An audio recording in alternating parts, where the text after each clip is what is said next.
3,5 milliards de FECFA.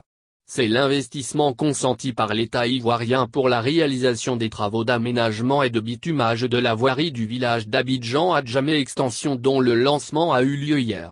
Le ministre Amadé Kouakou Kofi, en charge de l'équipement et de l'entretien routier, qui a procédé à ce lancement, a souligné l'importance de ces travaux pour l'économie ivoirienne d'une manière générale ainsi que pour les populations de ce village en particulier.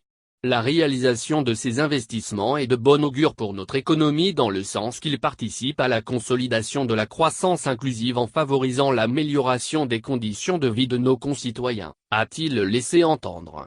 Il a également fait savoir que ces travaux contribuent à réduire l'impact négatif des travaux du 4e pont dont une bonne partie des voies d'accès s'exécutent dans la commune d'Adjamé et traverse le village d'Abidjan à Djamé. À terme, la réalisation de ces travaux prévus pour durer 6 mois facilitera la circulation entre ce village et les autres quartiers en favorisant son désenclavement.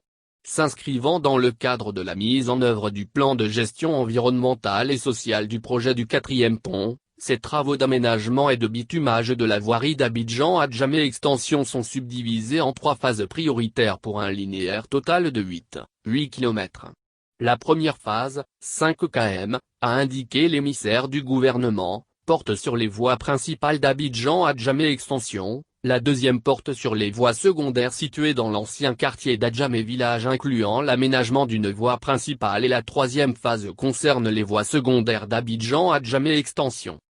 En contrepartie des différents engagements de l'État, la chefferie du village s'est engagée à faciliter la réalisation des travaux du 4e pont et de l'échangeur du carrefour de l'Indénié.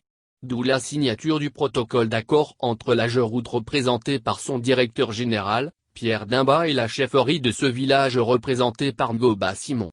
Je voudrais saluer les nombreux sacrifices consentis par le peuple hatchan en général et le village d'Abidjan à Djamé Extension pour le développement de la ville d'Abidjan a conclu Amadé Kouakou Kofi.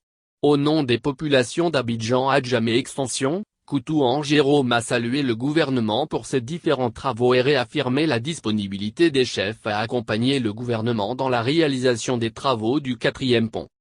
Pour rappel, en 1972, l'État de Côte d'Ivoire avait conclu un protocole avec le village d'Abidjan à Djamé en vue de l'urbanisation de la ville d'Abidjan.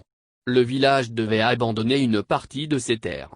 En compensation, l'État de Côte d'Ivoire s'était engagé à réaliser des infrastructures d'accompagnement en vue d'améliorer les conditions de vie des populations. Malheureusement, la voie principale d'Abidjan pour laquelle les populations ont été déplacées n'a pu voir le jour et les compensations n'ont pas été entièrement réalisées. L'aménagement de la voie d'Adjamé Village Extension marque donc le respect de cet engagement et s'inscrit dans la grande série d'actions de développement au profit des populations initiées par le gouvernement.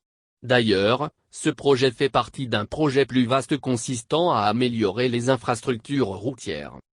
À l'occasion du lancement des travaux d'aménagement et de bitumage de la voirie du village d'Abidjan à Djamé Extension, le ministre Amadé Kouakou a égrené plusieurs autres projets qui devraient voir le jour dans les mois à venir. Après la construction du 3e pont et de l'échangeur de Solibra, nous poursuivons les actions de développement par le démarrage, d'ici fin 2020, de la construction de plusieurs voies structurantes, a-t-il indiqué. Et parmi ces projets, figurent en pole position les 6 échangeurs sur le boulevard Mitterrand, École de police, Riviera 3, Riviera Palmeraie, Abata, rond-point de la mairie d'Abobo, Carrefour Akvaba. La construction d'une route périphérique en 2x2 voies entre Cocody et l'autoroute du Nord, en passant par le stade olympique d'Anyama et Bimpé, le prolongement du boulevard Latrier jusqu'au CHU d'Angré, le renforcement de l'ancienne route de Bingerville et son extension en 2x2 voies sont également à signaler. En plus, il est à noter l'aménagement de la route de Dabou en 2x2 voies jusqu'au carrefour de Jacqueville, l'aménagement de la route d'Adzopé en 2x3 voies sur 24 km. Notre pays a amorcé, depuis 2011, sa marche vers le développement grâce à l'exécution des plans nationaux de développement. Il est d'une impérieuse nécessité que notre pays maintienne cette dynamique de développement. L'élection présidentielle prochaine sera l'occasion pour vous de vous exprimer. Je vous exhorte à vous inscrire sur la liste électorale afin que personne ne fasse le choix à votre place, a conseillé le ministre Amadé Kouakou aux populations d'Abidjan à Djamé Extension.